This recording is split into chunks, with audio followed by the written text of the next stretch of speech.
उत्तर दक्षिण पूरब पश्चिम फिरदा दाणे दाणे नु सर्व कला सतगुरु साहेब की हरि आए हरि आणे।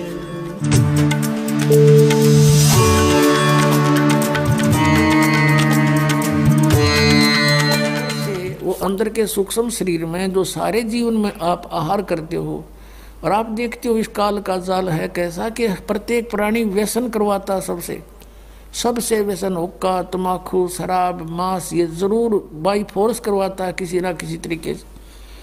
और फिर उसके माध्यम से अंदर सूक्ष्म शरीर पर गंध पैदा कर देता है, गंध इसका आहार बनता है जिसे, और उसको तपस्या पे भून के उन जीव तो मरता नहीं, लेकिन उस समय इतनी पीड़ा होती है पूछो मत।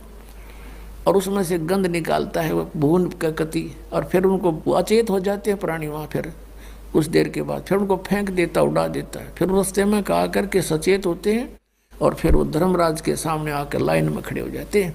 वो आगे कर्मों का दंड अलग अलग अलग से है। तो वहाँ जब वो खड़े थे तपस्या पर भुने जा रहे थे, परमात्मा पहुँच गए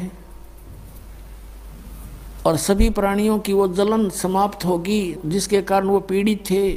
तपस्या ज्यों की तो सुलग रही है, लेकिन वो आँच, उसकी आँच जो है प्राणियों को तंग नहीं कर रही। उस मालिक के वहाँ पहुँचते ही तब वो सोधी में आए, देखा कि सामने कौन खड़े हैं, इतना सुंदर शरीर। उनसे पूछा कि हे भगवान, उन्हें समझ लिया कि परमात्मा हैं, क्योंकि यहाँ हमने यही पता है कि कर्म का दंड भोगना ही पड़ता है। तब सभी वहाँ बुद्धिमान व्यक्ति भी थे जो गुरु पद पर थे। उन्होंने कहा कि प्रभु, हम यह कौन से कर्म का भोग भोग रहे हैं?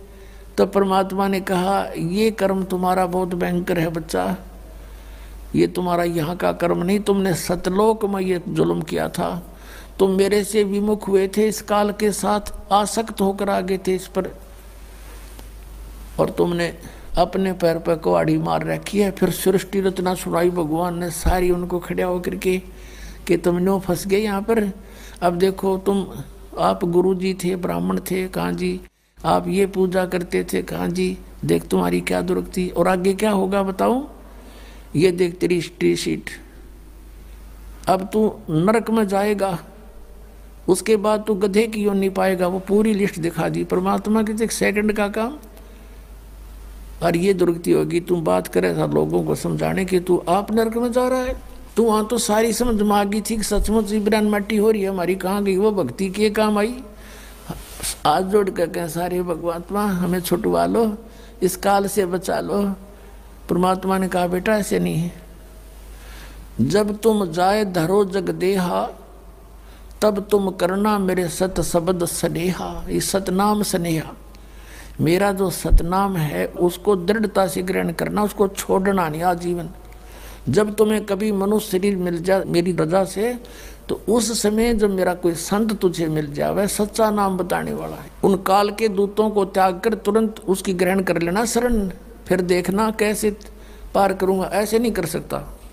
तो उसी समय वो काल आ गया उनको खाने के लिए, उसको समय निर्धारित था उसका।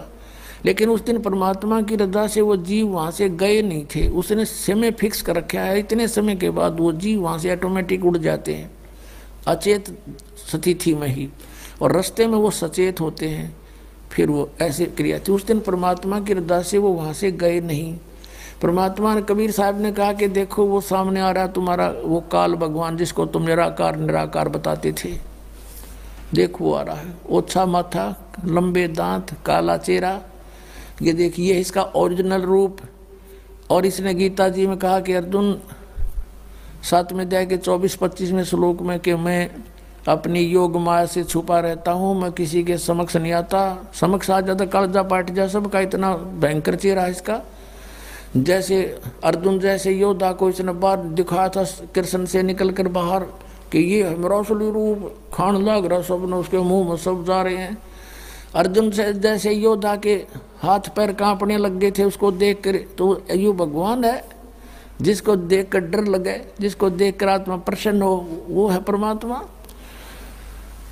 तो जब वो सामने आया कि देखो तुम निराकार कहते थे, ये है वो तुम्हारा गॉड है। अब कहा कि अब तुम जाओ, अब मेरी रिस्की बात जाएगी यहाँ पे।